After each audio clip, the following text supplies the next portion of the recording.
Alright, let's finish this up. Good. All right. We're going to continue talking about this problem. Now, what we're doing is we're trying to find not the average velocity of something, which is, we found out last time, simply the slope between 2 points. We don't want to find the average, displacement over time. We want to now find the instantaneous velocity. So how fast is an object moving at a specific point in time, an instant, like at that one moment. It could change before, it could change after, but right then, not an average, but an instant. Like, I think I gave this example. If you're driving down to LA, if you go from here to LA, let's say it's about 300 miles, right? If you make it in 5 hours, how fast were you going? See, a lot of you are saying 60 right now, right? Because you're LA, let's say, I think I gave this example. If you're driving down to LA, if you go from here to LA, let's say it's about 300 miles, right? If you make it in 5 hours, how fast were you going?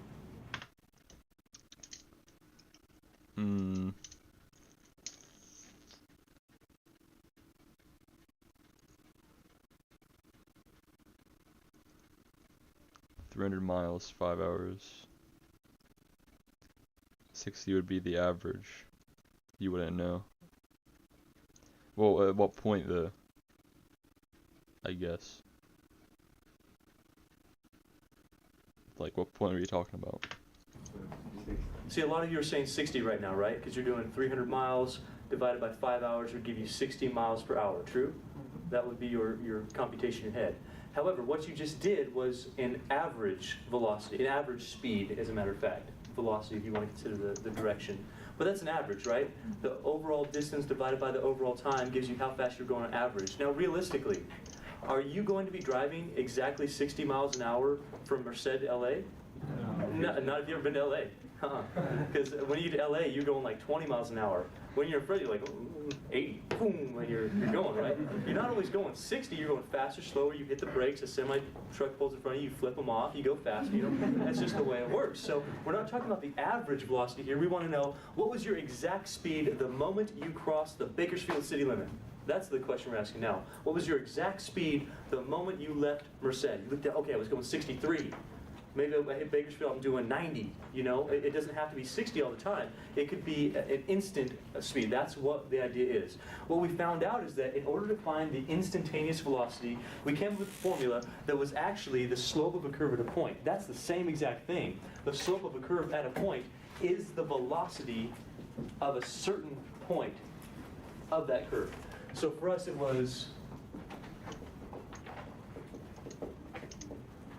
did it involve a limit or not? Do you remember? Yeah. The reason why it involves a limit is because the h that we're about to put on the board represents your time. And in an instant of time, how much time passes? Well, very little. And that's what we say h is going to 0. Because very little time is passing. A little is passing, but it's not quantifiable. And that's what h approaches 0 actually says. So we go, okay, well, we know it's a limit as our time, our h, the distance between t sub 0 and t sub 1, the difference in that is going to 0.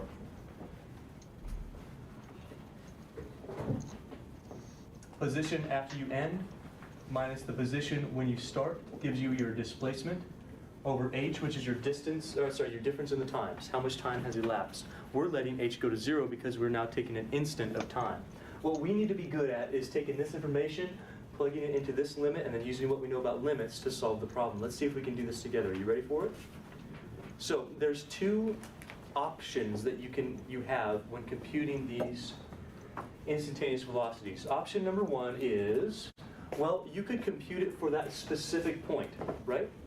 In this case, what is your t sub 0? Could you tell me your t? I'm gonna guess the second option would be to find it for any point. T sub 0 here. 5. Sure, 5 seconds. T sub 0 because that's your starting time, and you know what? That's also your ending time. We want to know what happens at exactly 5 seconds. So t sub 0 would be 5.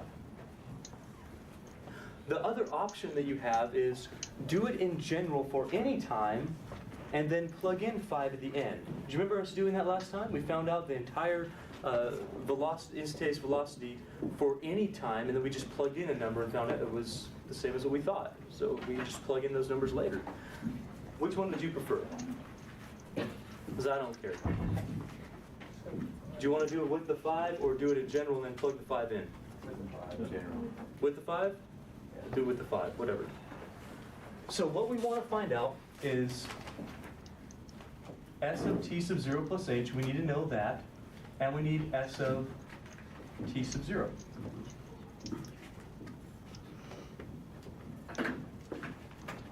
Now, in our case, how much is t sub 0, please?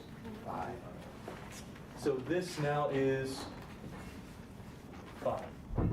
And this is 5. 5. 5. We want to find out those things. Now, since we have a specific time, it's not t sub 0 anymore, it's, well, 5. 5 plus h, and S of 5. Are you guys okay with that so far? Let's see if we can figure this out. Try it on your own if you'd like. I need you to find S of 5 and S of 5 plus h. I think I already found that.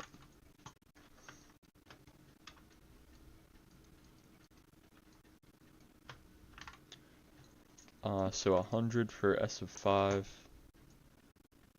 5 plus h, squared minus 16, no, 160h plus 600. What does S of 5 mean for you to do? Plug it into where? Where? S of t. Sure, yeah, this says plug in 5 right there. Why don't you plug in 5 there and see how much that gives you?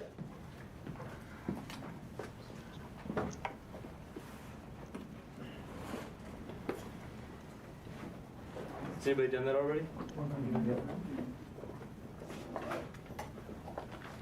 How about S of 5 plus h? Remember I said like 5 plus h because it's non-separable. We don't want S of 5 and then plus h. That would be the wrong way to go. We want S of 5 plus h. Like one thing, it's got to be in parentheses. 5 plus h must show up again in parentheses in your problem. Tell me what S of 5 plus h is going to be, please. 500. Okay, I like the 500. Then what? Uh-huh. 16, great, that's got to be there. Then what, please? Good, very good. That's just a straight up composition right there. You're taking 5 plus h, you're plugging it in for t. That's all you've done. Raise your hand if you feel okay with this so far. Good deal. Now we're ready to make a substitution. We can take these quantities, plug them into those expressions, and get our limit.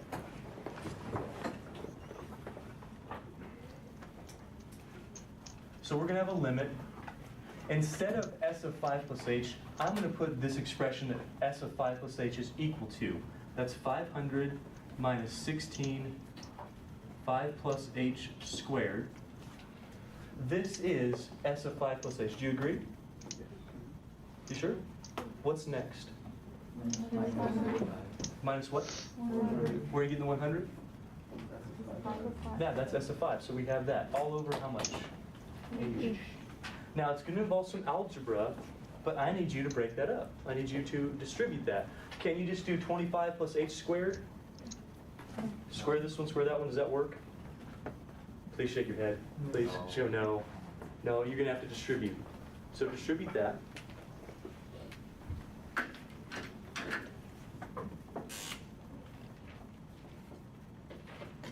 Notice we're still writing the limit, still a limit. It's still going to be over h. You're going to have quite a long expression here. Here's what's going to happen. I'll do this in 2 steps. Firstly, the 500 stays the same. Next up, I'm going to put the minus 16, and then please watch what happens. Don't do this all in your head. Don't do this all in one time, because you're going to make a sign error on the last 2 terms of this polynomial if you try to do some of this in your head. Here's what I mean. You're going to have this minus 16. This means multiply, right? I think I'm going to do This you're going to do, and you're going to get 25 plus 10h plus h squared. Did you get that as well? Plus 10h plus h squared. Oh wait, maybe I didn't. I'm pretty sure I did that right. I distributed the negative 16 to all this. 25 plus 10h plus h squared, yeah? You sure? However, notice that this is in parentheses. Do you see that? So what are you going to distribute? 16 or negative 16? That negative is going to change all those signs. These second signs are going to change as well. So that's important. Don't forget the minus 100 either. So after that, help me out. Let's do this multiplication. This is the limit. H goes to 0. 500, tell me the next few. What is that, 400? 400. Minus 160h? Minus 16h squared? And then lastly, we'll have this minus 100. Don't forget about that. Hey, take a look at the board. This is going to be kind of nice. Do you see anything special that happens here? What happens up here? 500. 400.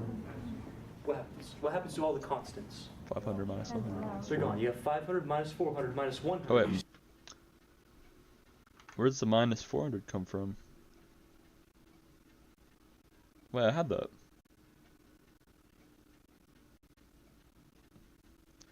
Minus 400 minus 160h.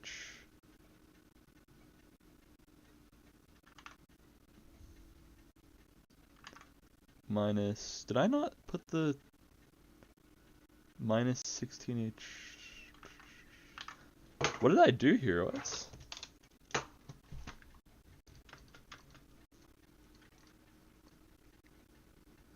How didn't I distribute that right?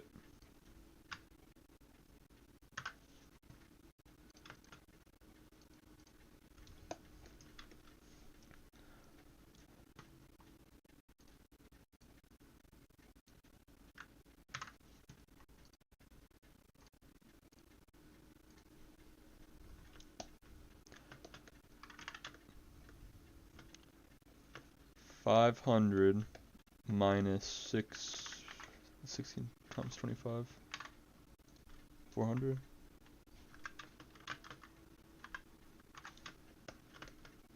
Minus 400 minus 160h minus 16h squared. Oh, and then, okay.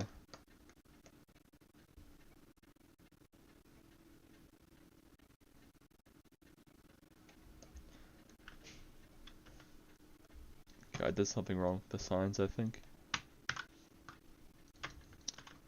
Then you plug that in. 500, or wait, yeah, it comes first. Minus, let's put 100 minus 160h minus 16h squared minus 100 over h. So negative 160h minus 16h squared over h. And then finding the limit as h approaches 0.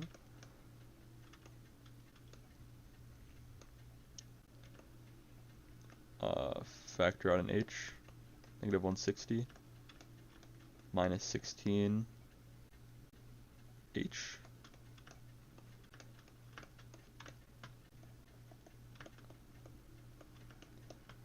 negative 160 minus 16h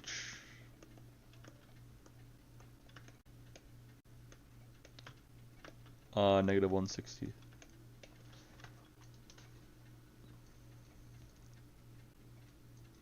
And that is the instantaneous velocity.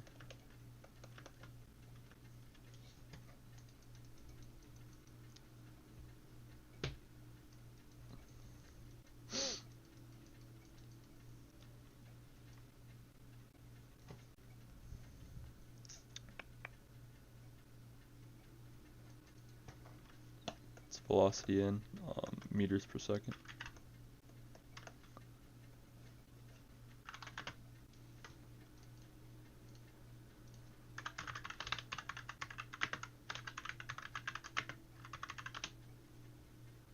Yeah, okay. See that? All the constants are gone. What you're left with is the limit, still going to write the limit, h goes to 0, of negative 160h minus 16h squared over h. We're on a roll. Tell me the next thing we're going to do. Factor what? Your whole idea here, you can factor out 16h as a matter of fact if you want to. Your whole idea here is to cross out I guess you h's, could. right? That's it. That's all you want to do. So if I factor out, I'm just going to choose the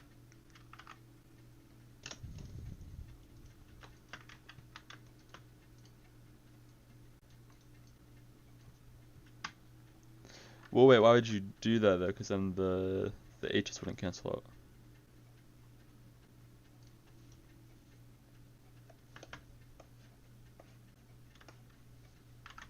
The h, and I'll show you why in a second, why I'm not going to do 16 or negative 16h. I'll show you why. Oh, that's fine. If I factor out the h, I thought you were saying you could do I that to get solve this negative problem. 160, no h, minus 16h over h. Do you agree? What happens to the h's? They're gone. Okay, I love it. Now that they're gone, are you able to evaluate h going to 0? Well, if you do that, look what happens. Then this limit is negative 160 minus 16 times h. How much is that? It's minus 0, right? So negative 160. Why I didn't factor out the 16? Because it's not really necessary. If you did, you'd have to multiply it by 10, and then you'd still get negative 160. You with me on that? So on this, in our problem, we have negative. What's negative 160? What's that even mean? What's negative 160? What did we just find? You gotta know. You gotta know what we just found. At Okay, 5 you're seconds. both right. I heard some people say instantaneous velocity. I heard some people say slope. You're both right. What you've done is you found the slope of this curve at a specific time. But what time was that? 5 seconds. In other words, you found out how fast this particle is. Was it falling or climbing? How fast this particle is falling after exactly 5 seconds. So when you took a stopwatch and you went 5, and you timed it and you said how fast is it going? Negative 160, whatever it is, meters per second, feet per second, whatever this is based on. That's what you're finding. This is the instantaneous velocity in units per second. So let's assume it's feet. Feet per second, or meters per second, miles per second, however what our units are. Does this make sense to you? Could you do the same thing in general? So for instance, if I said, now do it for the time of 7 seconds. Well, you wouldn't want to redo the whole thing, right? So in that case, if I asked you for several times, it might be best not to use the 5 at all right now. Might be best to leave it in terms of t. If you did, would you like to see that it comes out the same? You want to see that?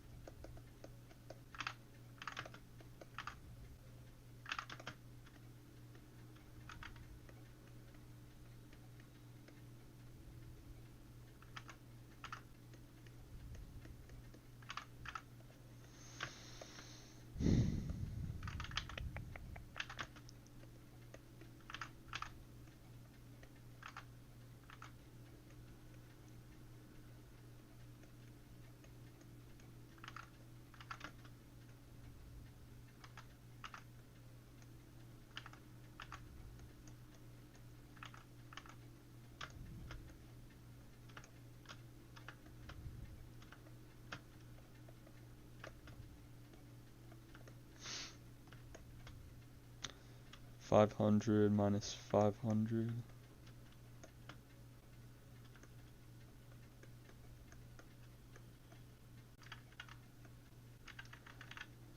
What would t plus h squared be?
think these are supposed to cancel out.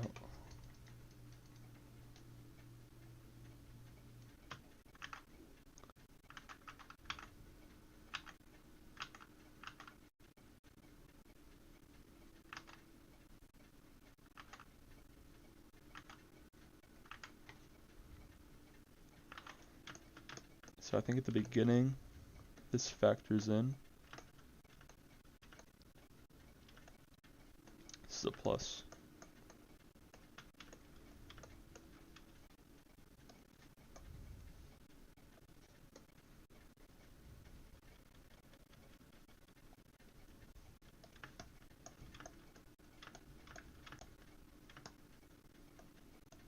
Two T plus H for H.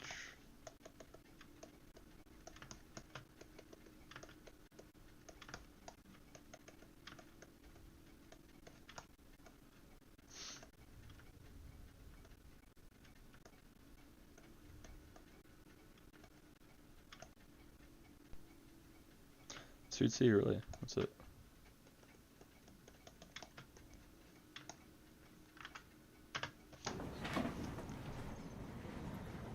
Let's say we leave it in terms of t.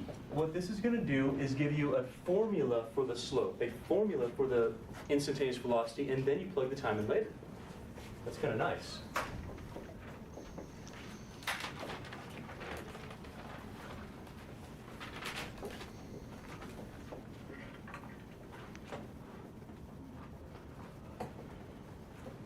Notice what's changed? We don't have an actual number to plug in, right? S of t, we just write down S of t. You okay with that? Yes, no? S of t plus h, well, sure, we have t plus h over here. If we do this, if you substitute in these expressions for these, the function notation up here, we have 500 minus 16 t plus h squared. That's this. Minus, I need to put parentheses around this because I'm subtracting this entire expression. 500 minus 16 t squared. Got to do that. All over h.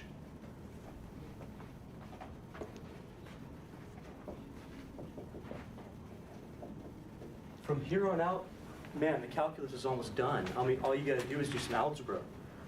Do you see, firstly, why we have to have those parentheses? Subtracting that entire expression, this negative is going to change to a plus. That's going to really affect your problem. If you didn't do that, some things are not going to work out right for you. Here we'll have 500 minus 16, and then in here we'll get t squared plus 2th plus h squared. Just foiling. T squared, 2th, h squared. Minus 500 plus 16t squared. If we distribute that negative 16,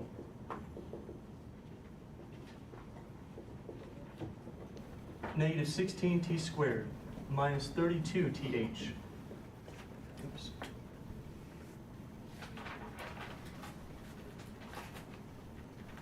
Minus 16h squared minus 500 plus 16t squared.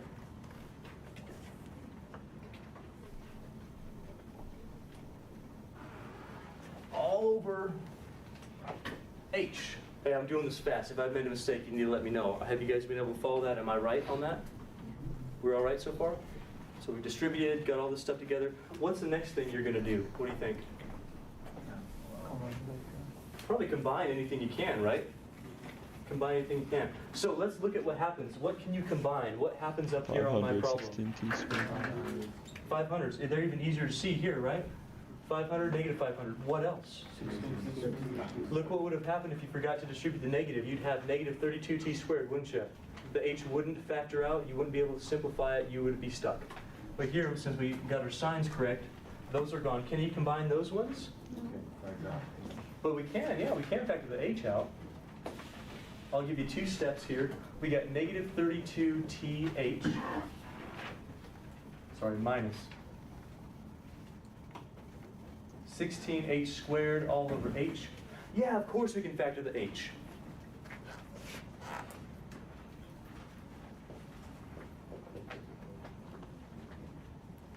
So, okay, we'll do that. We'll factor out the h. Remember, I don't care about factoring the numbers right now. You're gonna be plugging them in anyway, or you're plugging a number to this anyway. So you don't care about that. The h's are going to 0. Ultimately, you get the same exact thing. We just care in this case to simplify out that h.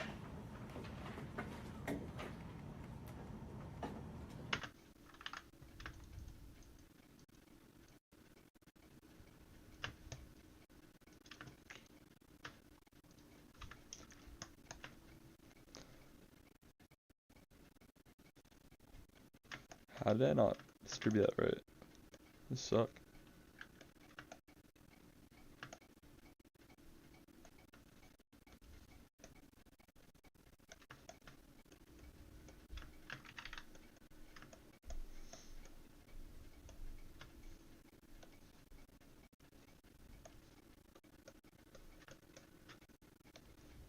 Oh, actually, I know, because if you plug in 5, you're not going to get negative 160, which is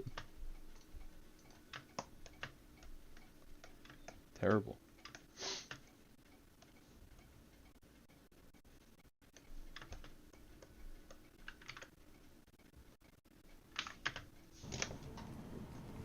Show of hands, how many people are with me so far feel okay on this? Good deal. Have you seen that after you know the limits, it's really just about your algebra? They say that people take calculus to finally fail algebra. I don't want that to happen to you. I want you to know you know your algebra. The calculus is actually quite easy. It's not going to be hard. The fundamentals, you'll all have those down. I guarantee you'll have them down because I'm teaching to you. But it's algebra. Be very cautious on your algebra, your signs, just simple stuff. H's are gone. Can you let H go to 0 now? Yeah. Do you also let T go to 0? No. We're just talking about H. So this is what? Wait a second, though. Why does this have a T in it? Oh, because this is now a general formula for the slope. It's now a general formula for the instantaneous velocity. Now if I say, hey, find me the velocity at 8 seconds, could you do it? How about 5 seconds? How about 0 seconds? Could you find it at any point that I ask you? Yeah, and this is a little bit more powerful than the thing we just did. So now at 5 seconds, geez, I hope it works out right. It doesn't look like an idiot. At 5 seconds, the velocity would be negative 32 times 5. Is that what we had before? Yeah, negative. Stressful job I have here. Negative 160, again, feet per second. Same exact thing, same sign even. Oh, feet per second. By the way, how would you get speed from this? This is a velocity. How do you get speed? So what's the speed here? 160 feet per second. So speed doesn't have a direction, velocity does. So if you get a question that says, what's the instantaneous speed? Well, you just take your absolute value of your instantaneous velocity and you'll get the speed. It's just the magnitude of that vector, not the direction. So how can velocity be measured in negative and positive? Up, positive. Up and down. Okay. Down, negative. Climbing, falling. Okay. Rockets have a positive velocity when they're climbing and a negative velocity when they're falling. This was a man thrown off a cliff, 500-foot cliff. He had negative velocity. That's what happened. True story. Okay. Last thing in our little section here, there's another connection I need to make for you. You already know that this calculus stuff is pretty intriguing because we've just found out that the slope of a curve at a point is the same thing as instantaneous velocity, right? So we find out the same way, which is kind of cool. The other thing we're going to find out is something about rates of change.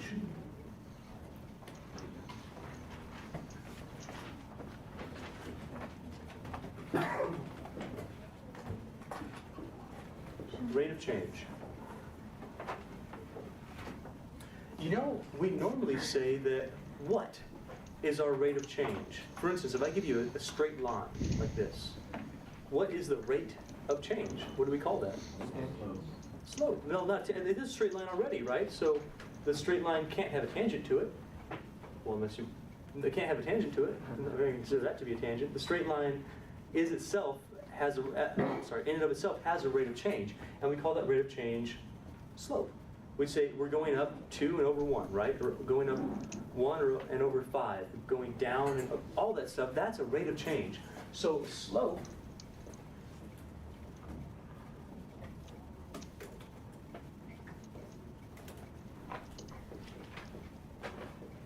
is a rate of change.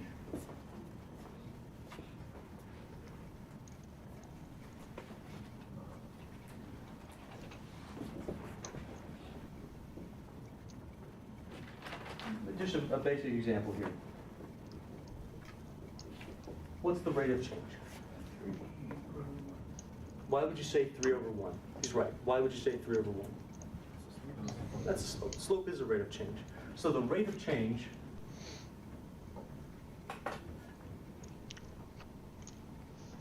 is 3 over 1. How about for this one? What's the rate of change? -1 over 1. There. Sure. -1 over 1 if you want to say 1, or just -1 would be the rate of change.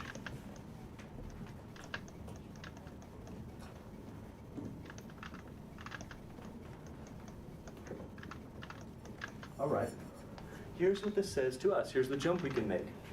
Well, if slope is a rate of change, and we know that, well, if you look at this, velocity is a rate, right? The rate of change here instantaneously was, well, the slope of a curve at a point. And that's what we're saying here. If we want to find an instant rate of change for a curve, that's just the slope of the curve. A rate of change is a slope, right? If we want to find the slope of a curve, that's instantaneous rate of change.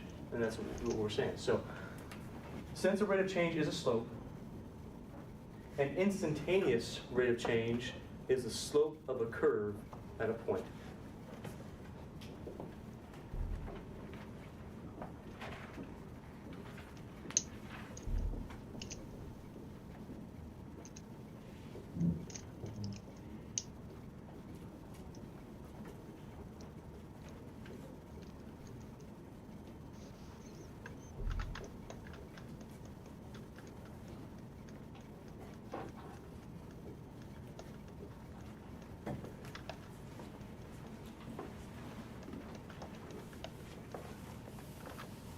Of course, we need to make it a little bit more mathy than that. Here's the mathy part of it. As you know, very quick, of a curve of instant, well, the slope of a curve at a point. And that's what we're saying here. If we want to find an instant rate of change for a curve, that's just the slope of the curve. A rate of change is a slope, right? If we want to find the slope of a curve, that's instantaneous rate of change. And that's what we're saying. So what's the rate of change there? Sure. -1 over 1 if you want to say 1, or just -1 would be the rate of change.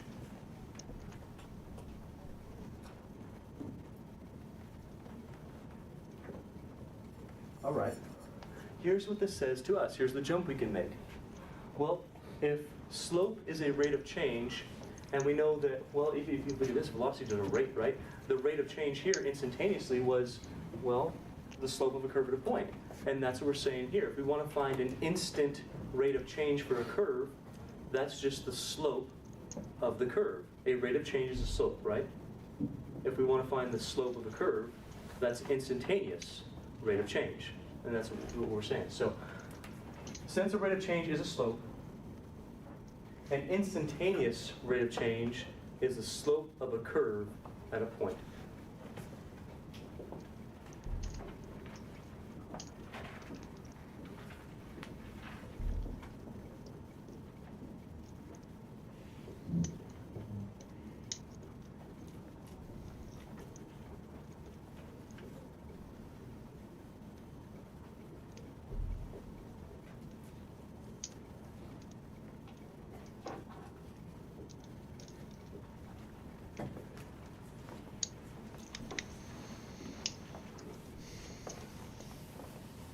Of course, we need to make it a little bit more mathy than that. Here's the mathy part of it. As you know, very quick, as you can see, it's exactly the same thing that we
we've just been doing, okay?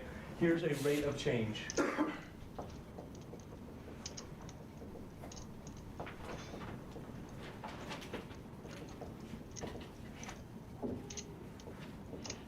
This would be considered your average rate of change. Average rate of change is exactly like this. It will be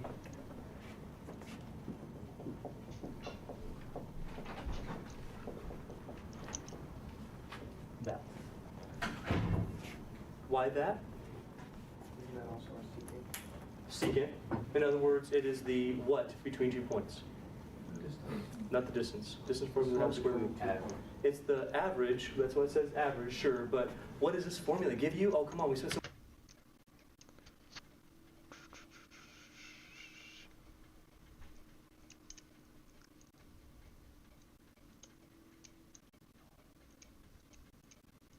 Just the slope of a curve at a point, isn't it?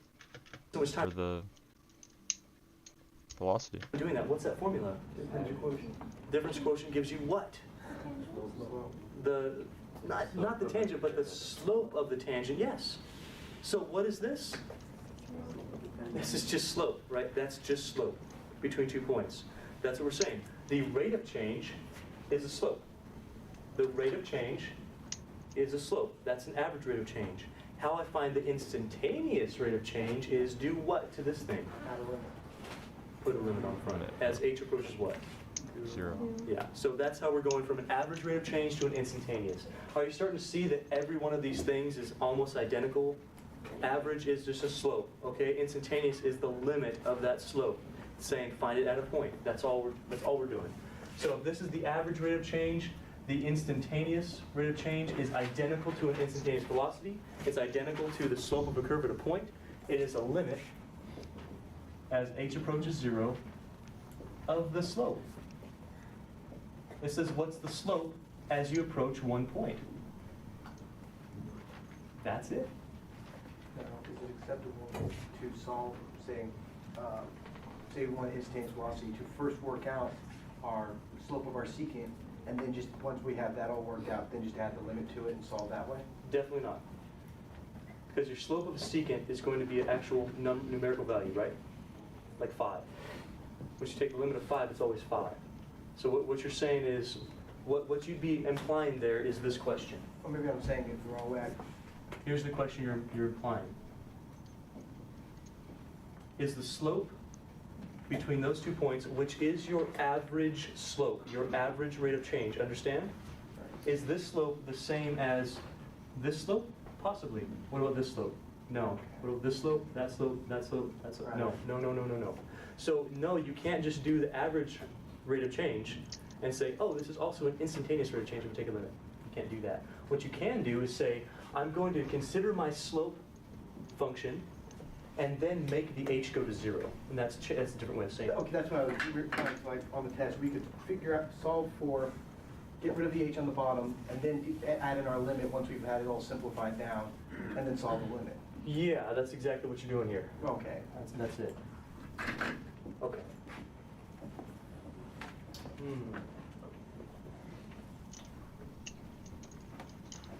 Well, I'm not going to do this problem for you, but I would like to set up, just talk about it a little bit. Let's say that I have a problem to find the average and the instantaneous rates of change of a curve.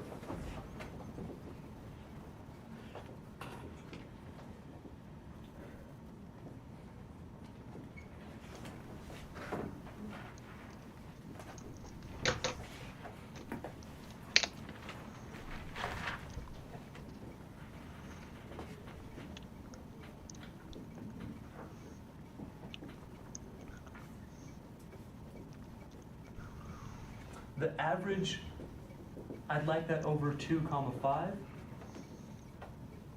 And the instantaneous at a point of -2. Can you explain to me maybe a little critical thinking here? Why am I giving you a range of numbers for the average, but I'm only giving you, I'm actually giving endpoints for the average, but I'm only giving you one number for the instantaneous? Why?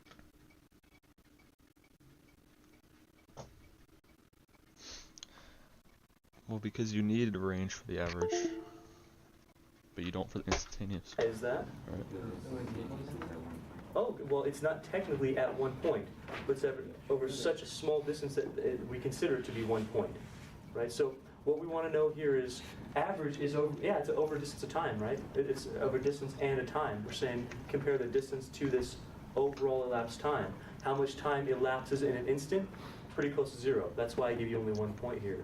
So could you do both of these things with this information? We're just going to talk about it. I'm not going to do it for you because I've already given like 5 examples of the same thing. Here's how you do the average. In our case, our average, our starting spot would be, what's our x sub 0 for this case? 2. That's where you start. How much is your h? 3. Why is it 3? Distance between. Good. So in our minus case 2. right here, x sub 0 would be 2. H would be 3 because that's the distance. That's the elapsed time that it took. That would be 2. That would be 3. Are you okay on the average rate of change for that one? You plug in the 2 because that's where you started. You plug in the 3 because that's how long it took you. You calculate that, you plug it into your function. We've done all this stuff before. You take your 5, you take your 2, and divide by 3. You plug in your 5 to your function. Plug in your 2 to your function, then you figure that out and divide by 3. Can you follow that? You sure? All right. Do I need to do it for you, or are you okay? Okay. That was not an answer. Silence. Yes, no? No. You all right? You don't see it? Good. You don't want to do it anyway. Forget you guys. Whatever.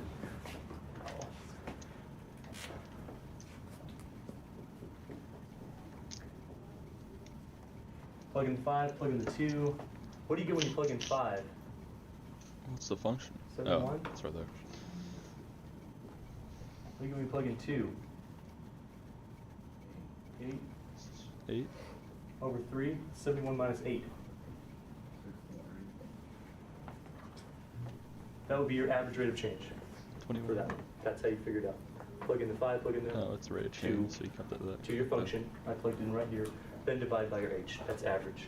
I'm definitely not going to show you the instantaneous right now because we've just done that. For instantaneous, again, you have 2 options. Your x sub 0 would be -2, so you could find -2 plus h. F of -2, then do your limit, right? Or you could just do this with your function and then plug the number in later. Like we just did that example right here. We did that twice. I showed you how to plug in the number, and I showed you how to not plug in the number and do it later. That's the same exact problem right there. How many people feel okay with this one? Good deal. Now, we want the equation, like we did here. We want the equation. 2.1 is called the derivative. An ominous sounding title.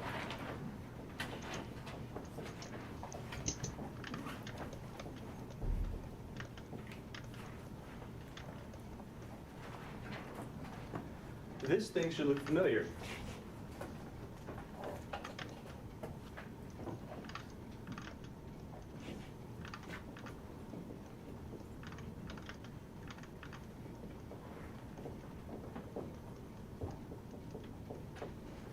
Geez, I hope that looks familiar. Does that look familiar to you? Yeah. Good, because if it doesn't, you haven't been here the last 45 minutes. Yeah, that looks familiar. We've used this for a few things. We've used this to find the instantaneous rate of change. We've used it to find instantaneous velocity. We've used it to find the slope of a curve at a point. We've used it to find the equation of a tangent line by finding the slope of that curve and then making an equation out of it. So this is, I'll just call it this, because it's what all those things mean. This is the slope of a curve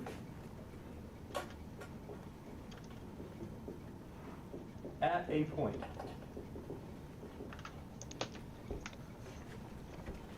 Slope of a curve at a point. This thing, which I've already told you, stands for the slope, right? This thing says as you approach one single point. So this is the slope of a curve, that's f, at a single point. You got the idea? What this idea represents is something called the derivative. So what is a derivative? There you go, my job is done. I've already taught you that. I've taught you a derivative. I just didn't tell you it was a derivative. This thing is a derivative. This idea is a derivative.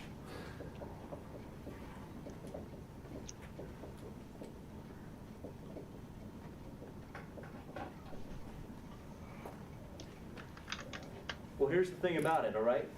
You're going to be taking lots of derivatives, and like I've told you before, people in calculus, they get so involved in doing the computation, they forget what you're actually doing. What are you doing when you're finding a derivative? What are you finding? Slope of a curve at a point. That's what you're doing. What are you doing, everybody? You're finding the That's what a derivative represents. This thing is the slope of a curve at a point. That's the derivative function. It's telling you how to find the slope of a curve at a point.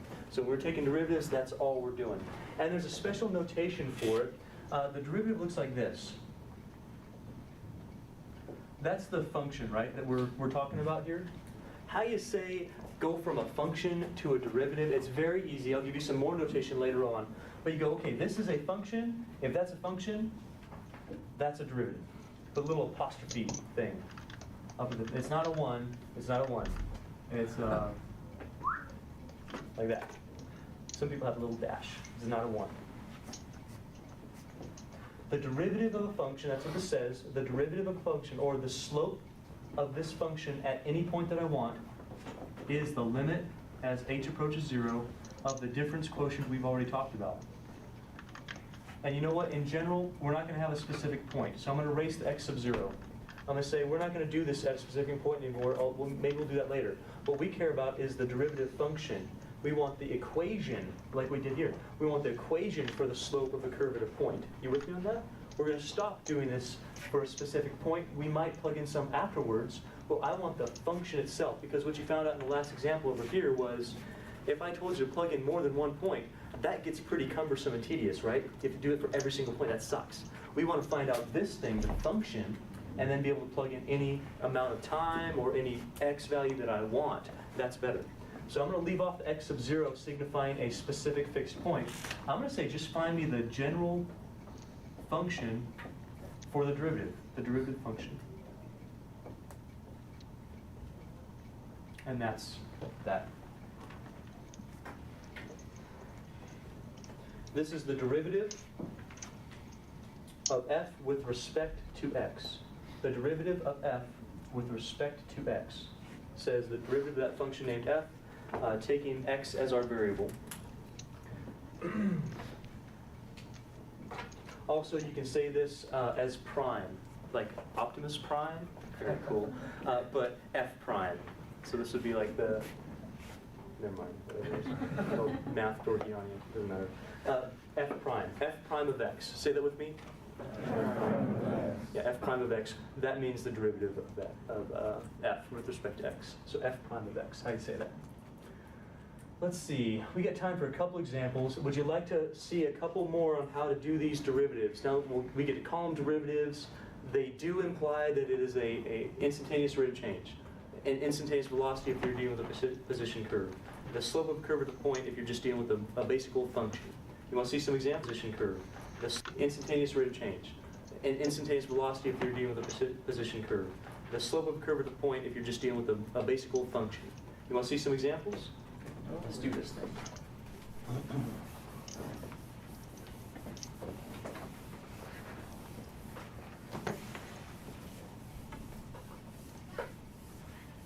Okay, so I want you and me, I want us to find the derivative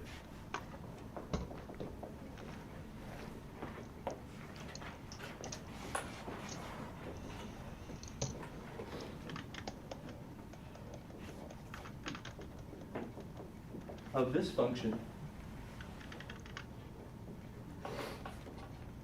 Oops, oh, that would be way, no, we'll do this, squared. Find the derivative of this function, and then I want you to find the equation of the tangent line to that function at a certain point.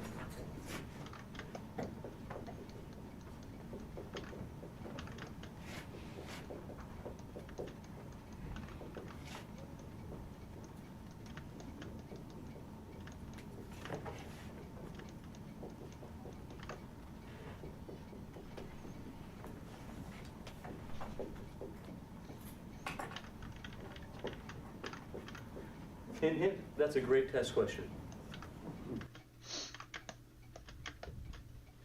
Okay, so derivative of this function. The derivative is the slope of the curve at a point, so it's the same thing we've been doing. If you plug this in,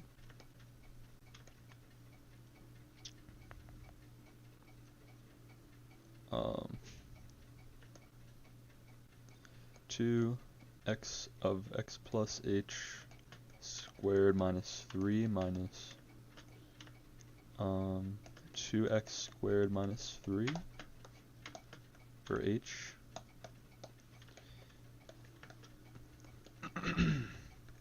x plus h squared plus x 2xh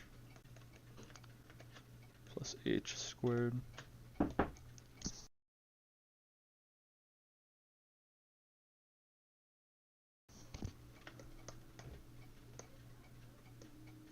and then 2 times, here I'll just distribute it now, 2x squared plus 4xh plus 2h squared minus 3 minus 2x squared plus 3 over h.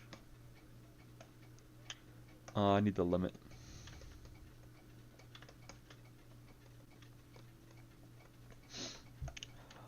Look for things that combine together. No, wait, that's a, should that be xh? No, it's just h squared. These cancel out, the 3's cancel out. 4xh plus 2h squared over h.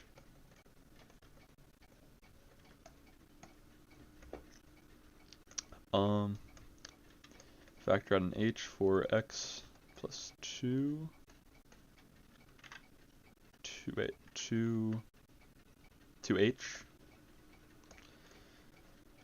over h. Plug in 0, or cancel these out, plug in 0, 4x. And that's the derivative. So I could write that as f of prime of x, f prime of x or something.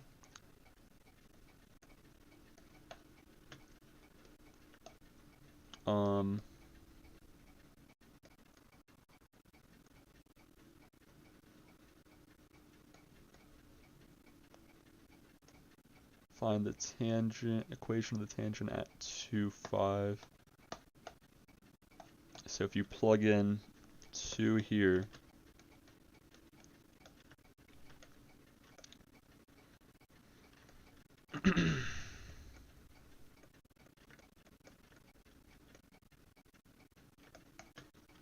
it's 8. Or wait, crap, no.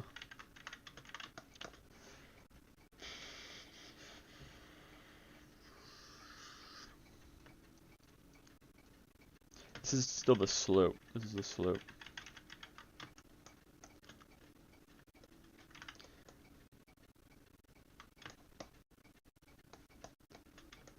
M equals 4x.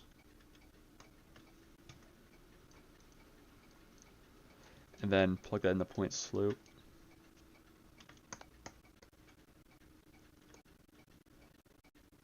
Y minus 8 equals 4x times x minus 2. Wait, what? The point's 2, 5. 4 minus 5, okay. Or y minus 5 equals 4x squared minus 8x. Y equals 4x squared minus 8x plus 5.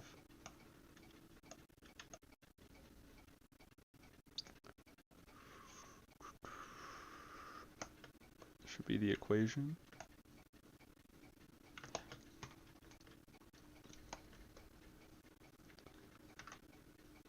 find the equation of the tangent line. Okay.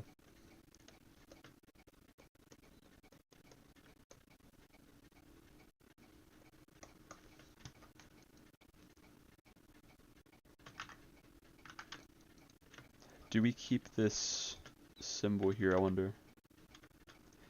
I'm not going to, because it just says after you find the derivative, you get the equation of the tangent line.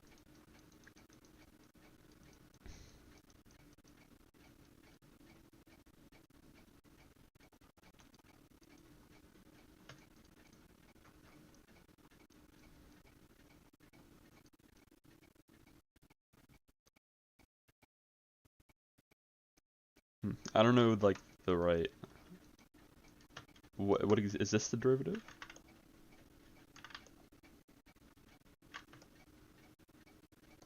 I don't know. That's code word for, that's most likely going to be on your test. So.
pretty close. Yeah. I'm not very original, Scott, so I figure you can do it or you can't. Just show me. Anyway, the derivative of that function, and then find the equation of tangent line. So first thing I want to do, I want you to find f prime of x. Now this is nothing new, because all this is the limit f of x plus h. So this is f prime of x.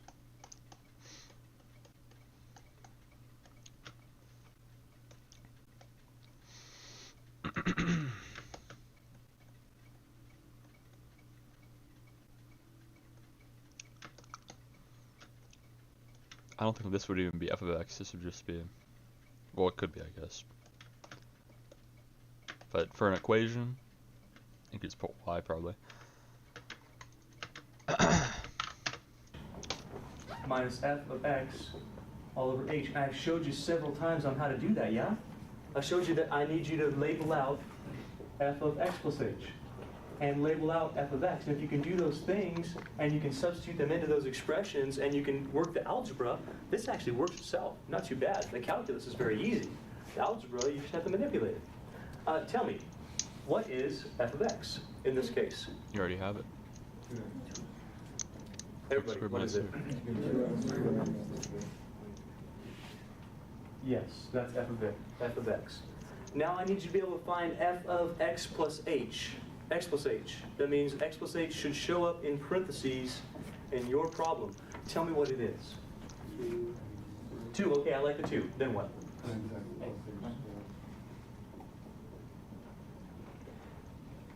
Okay. Definitely parentheses. And do I have a minus 3 or not? Let's stop right there. Real quick pause. Make sure you're okay. Are you okay on getting the f of x and the f of x plus h in our graph? No? Yes? Let's try this again. If you're a no, then don't raise your hand. If you're a yes, then raise your hand. Are you okay on getting these two things? Good, that's how I check. Okay over here? Okay, cool. Let's take those expressions, plug them in.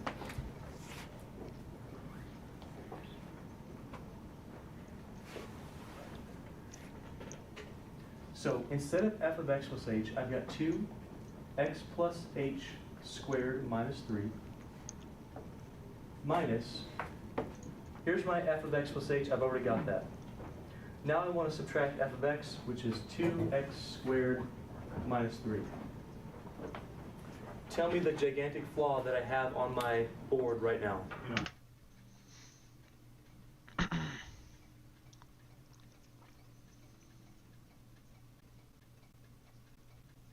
Oh, I did some parentheses around the f of x. Very good. Yeah, that's got to be there because that's going to change your sign. You're subtracting that entire f of x. That's that whole expression. So we'll keep on going here. We're going to distribute. We'll get 2. X plus h squared is x squared plus 2xh plus h squared. Minus 3 minus 2x squared plus 3. You see where the plus 3 is coming from? Just distributing that negative out there, that's going to give us that plus 3 all over h. A couple more steps. Well, we still got to distribute that 2. So we'll get our 2x squared plus 4xh plus 2h squared minus 3 minus 2x squared plus 3 all over h. Now, I know it looks nasty, but is this really hard to do? Not really. It's mostly just algebra. It's mostly combining like terms and distribution, just keeping your signs correct. At this point, they're not even hard limits. Shoot, I've given you some really hard limits in this class, haven't I? Trig functions, all sorts of crap like that. This is easy compared to those. This, you just got to factor stuff, and that's not bad at all. So we got a limit as h goes to 0. If I combine all the stuff, a lot of things should and must cross out.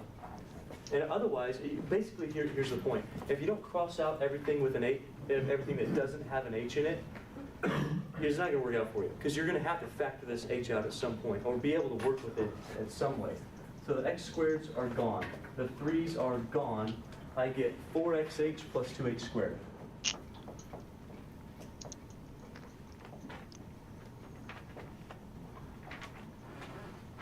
All over h. If we continue, of course, you'll notice I'm still writing the limit because we haven't taken the limit yet. When we factor out the h, we get 4x plus 2h all over h. Tell me what happens now. This is the good part. This is what we wanted to have happen. Can you insert that h equals 0? Yeah, we let h go to 0. That means this term goes to 0 as well. That means we still get a 4x. Feel okay with that one? Here's what it says. What you've just done, you found the derivative. So if f of x equals 2x squared minus 3,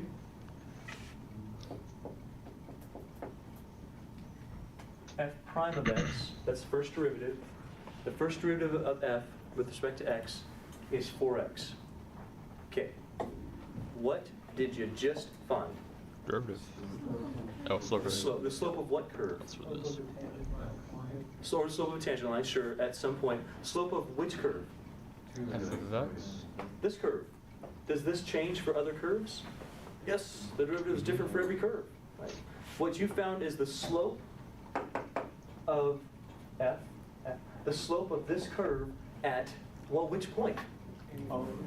End point. Now here's the second part of this question. Find the equation of the tangent line to f of x at 2, 5.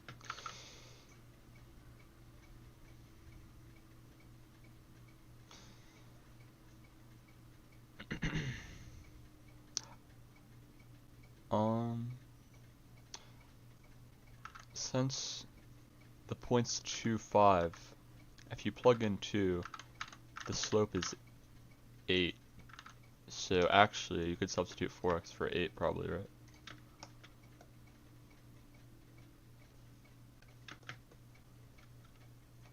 Now that I think about it.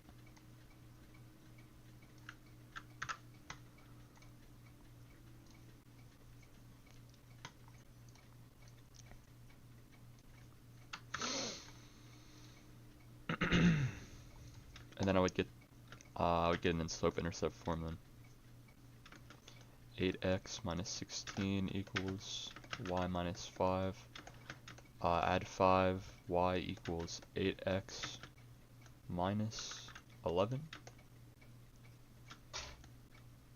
Yeah, so. Unless I'm missing something. 5. What two things do you need to make the equation of a line? Do you have a point? Points have to be given to you. Do you have a slope? Yeah. Kind of. You have a formula for the slope, right? I'll plug in 2, You have a formula for the slope. Here's your slope, and here's your point. How do you find your slope? Plug in 2. Okay, I definitely need point slope formula. Okay, great. Y minus y1 equals m x minus x1. Okay, great. What is my y1? I need more participation in this. What's my x1? 2.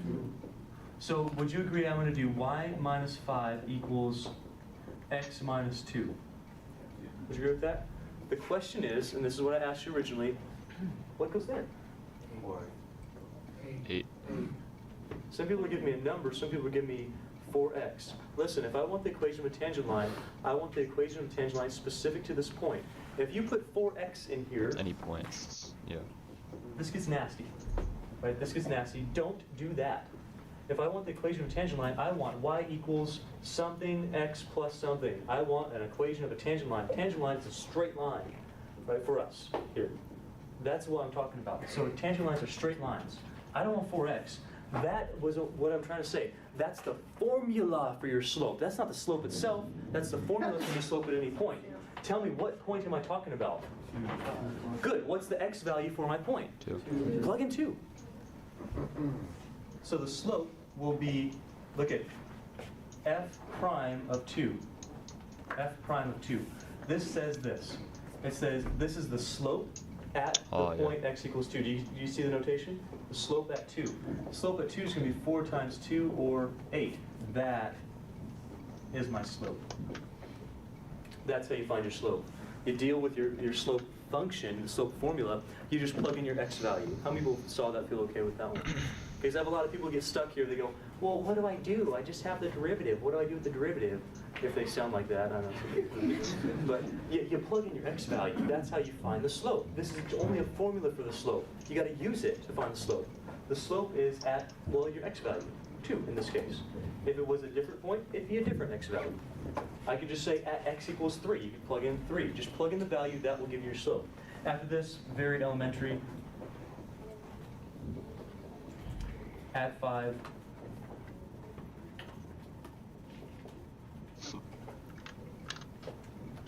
And in not too long of a time, we've just found the equation of a tangent line. That's the line that will touch this specific curve at one point, and that point is 2, 5. So we found the equation of the line that's going to touch that curve at 2, 5. Raise your hand if you were able to understand today. Oh, we put a lot of things together today. I'm glad you were here. So from last time. I'm gonna end it there.